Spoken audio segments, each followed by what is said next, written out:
ವಿಜೇಂದ್ರ ಅವರು ಕೂಡ ಈ ಮಾತನ್ನು ನಮೂದಿಸಿದ್ದಾರೆ.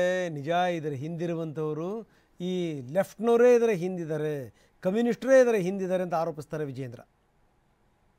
ಮುಖ್ಯಮಂತ್ರಿಗಳು, ಉಪಮುಖ್ಯಮಂತ್ರಿಗಳು, ರಾಜ್ಯ ಸರ್ಕಾರದ ಪರಿಸ್ಥಿತಿ ಎಲ್ಲಿಗೆ ಬಂದು ನಿಂತಿದೆ ಅಂತ ಹೇಳಿದ್ರೆ, ಪಾಪ ಸಿದ್ದರಾಮಯ್ಯನವರು ಯಾರೋ ಎಡಪಂಥೀಯ ಶಕ್ತಿಗಳ ಒತ್ತಡಕ್ಕೆ ಮಣಿದು ಧರ್ಮಸ್ಥಳದಲ್ಲಿ SIT ತನಿಖೆಗೆ ಆದೇಶ ಮಾಡಿದ್ರು. ನಾವು ಕೂಡ ಸ್ವಾಗತ ಮಾಡಿದ್ವಿ.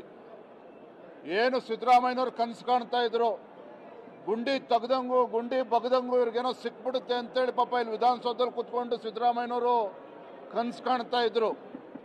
15-16 ಗುಂಡಿಗಳು ತೋಡಿದ್ರು ಸಹ ಅಲ್ಲಿ ಧರ್ಮಸ್ಥಳದಲ್ಲಿ ಏನೂ ಸಿಕ್ಕಿಲ್ಲ. ಈಗ ಆತಂಕದಲ್ಲಿದ್ದಾರೆ ಸಿದ್ದರಾಮಯ್ಯನವರು, DK ಶಿವಕುಮಾರ್ ಅವರು. ಯಾವ ಮುಖ್ಯಮಂತ್ರಿಗಳು, ಉಪಮುಖ್ಯಮಂತ್ರಿಗಳು ಎಡಪಂಥೀಯ ಶಕ್ತಿಗಳ ಮಾತನ್ನು ನಂಬಿಕೊಂಡು ಧರ್ಮಸ್ಥಳ ವಿಚಾರದಲ್ಲಿ SIT ತನಿಖೆ ಮಾಡಿ ಆ ದೂರುದಾರನಿಗೆ ಒಂದು ಮಾಸ್ಕ್ ಹಾಕ್ತಕ್ಕಂಥ ಕೆಲಸ ಮಾಡಿದ್ರು. ಇವತ್ತು ಮುಖ್ಯಮಂತ್ರಿಗಳು, ಉಪಮುಖ್ಯಮಂತ್ರಿಗಳು ಪರಿಸ್ಥಿತಿ ಎಲ್ಲಿಗೆ ಬಂದಿದೆ ಅಂತ ಹೇಳಿದ್ರೆ, ಆ ದೂರುದಾರನ ಮುಖವಾಡ ಏನೋ ಕಳಚು ಬಿದ್ದಾಗಿದೆ. ಆದರೆ ಮುಖ್ಯಮಂತ್ರಿಗಳು, ಉಪಮುಖ್ಯಮಂತ್ರಿಗಳು ಅವರೀಗ ಮಾಸ್ಕನ್ನು ಹಾಕೊಂಡು ಇವತ್ತು ರಾಜ್ಯದಲ್ಲಿ ಓಡಾಡ್ತಕ್ಕಂಥ ಪರಿಸ್ಥಿತಿ ಇವತ್ತು ಬಂದು ನಿಂತಿದೆ.